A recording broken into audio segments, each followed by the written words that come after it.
Yeah, how's it going, everyone? Today we're going to be talking about community and how to build one in Flesh and Blood. I have 3 tips for store owners out there, but also for community builders in general. And if you're watching this video and your store is not already doing these things, I think it may be important that maybe you have a chat with your store owner and just try and tell them the positives of this, so maybe they will change their opinion and maybe change some things up if your local community is not flourishing already. So I've been talking with store owners all around the world. I think I've talked with at least 15 store owners in different places in the world, like in Asia, in Europe, as well as over in the Americas. And I've been focusing on owners and tournament organizers that have a successful community. So these are communities with like 8 to 20 people each. And I've been trying to see like what are these stores doing different than other stores. Based on that, I have a list of 3 things that I feel is important for everyone out there to know, so that you can maybe implement those and make your local scene a better one. So the number one thing that I've noticed with stores that do really well is that a lot of them, they do randomized pricing. What that means is the really well performing stores is they tend to put people's name in like a raffle box every single time that they attend an event. So at the end of the month then, when the new Armory kit is going to be released soon, what they will do is they will go into the raffle box and they will pull a couple of names, and each of those names will get one of the call for prizes or one of the playmats. And then during the attendance during the month itself, they just give out the rainbow foil prizes, because let's face it, nobody really cares all that much about the rainbow foil prizes.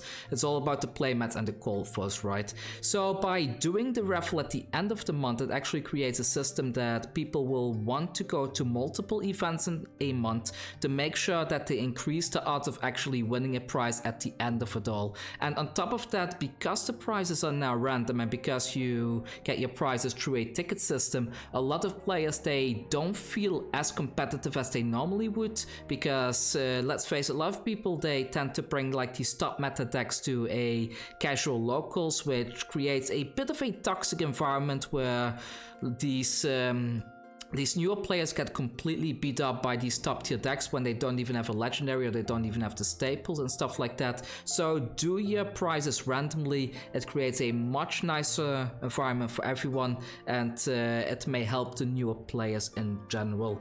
The second tip that coincidentally goes along with this is to kind of make it in a way that people play a more casual game in general. I've seen some stores that kind of reward people for bringing a casual hero to their event. Like if somebody, for example, brings an Azalea deck, which is currently not top tier, they get like an extra entry pack when they join the event.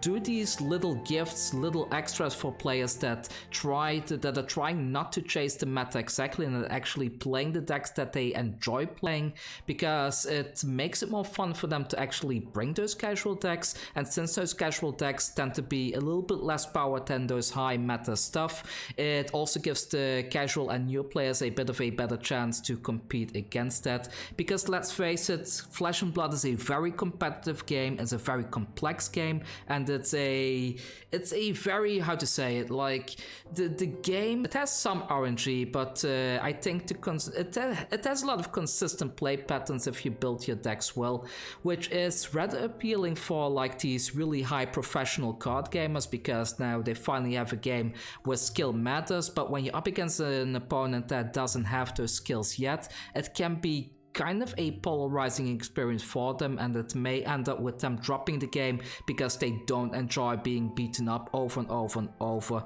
And I know there's a lot of people out there like, yes, but Flesh and Blood is a game of skill and people should just learn to be skillful at it and they need to put the practice in.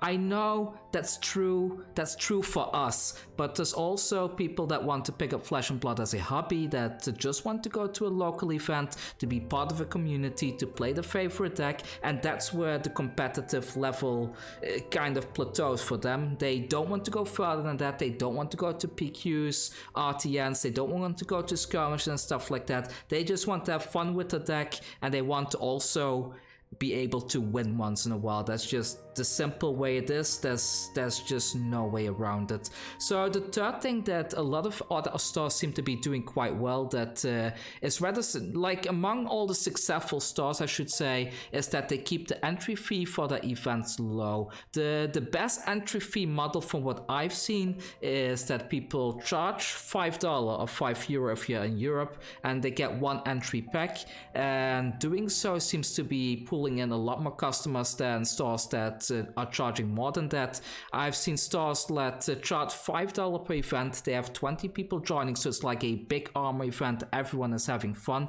I've seen stores that charge like $10, and you can already see quite a significant drop off in those stores, because most of the time you only see like 8, maybe 9 people attending those events, especially if you consider things like Talisha being available online. A lot of people, they might just go the saving money route and just play Flesh and Blood online rather than going to the LGS, which is kind of counterintuitive for Flesh and Blood in general, because the whole point of Flesh and Blood was to bring people in the Flesh and Blood together again. So if a entry fee is then splitting them apart again, that doesn't really make a lot of sense. So keep your entry fees low. Seems to be doing very well in a lot of stores out there, and it seems to be pulling in people and even making it interesting for people that come from different cities to maybe just go there by public transport and not having to pay like a $30+ fee in total.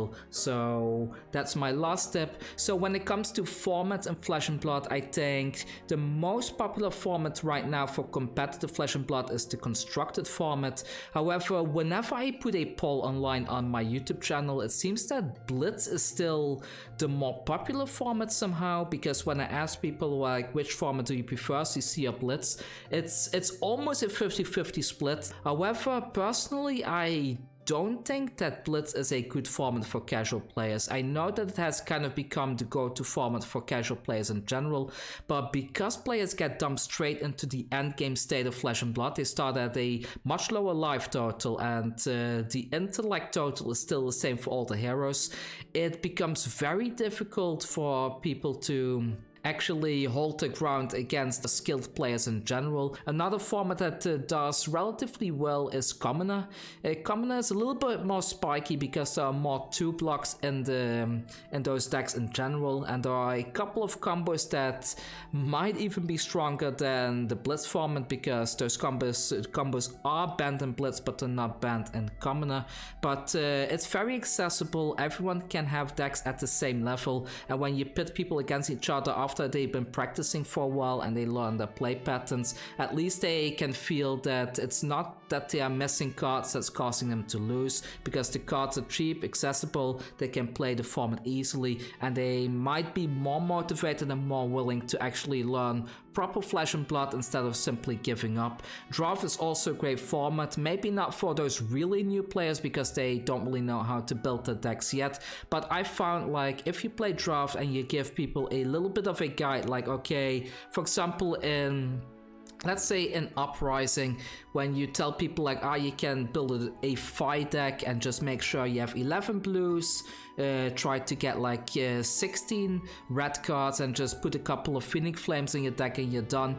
It helps people to know what they're looking for in the draft experience. If you do that for every hero, like telling them like, you want to draft this hero, that you should try to look for these and these cards, that usually they too can build a decent deck together and they can have a bit of fun, especially a draft that is again a little bit more RNG, since you don't have full control over the cards that you're going to draft in that session, but it makes it more fun for new players because they have a bit more chance to win. And in those draft events you can very easily charge a bit more as well if entry fees are a problem to you. Like a draft event can very easily cost like 15 because people are kind of building a deck on the spot and they might actually want to expand that deck in the future, or they just join a couple of draft events every week, and then after a while they got a complete deck, they just need to get the legendaries and they are pretty much ready to play in the competitive scene as well.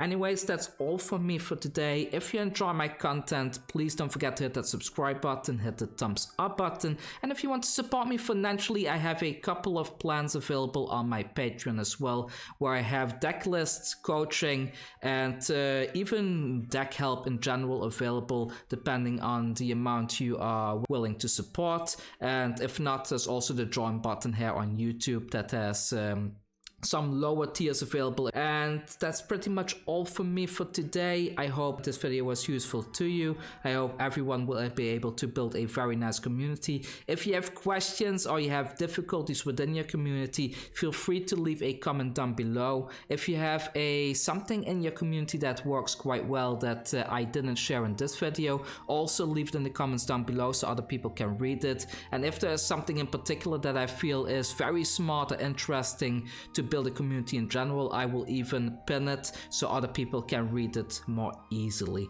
Anyways, thank you everyone, have a great day, and I will see you all next time with another Flesh and Blood video.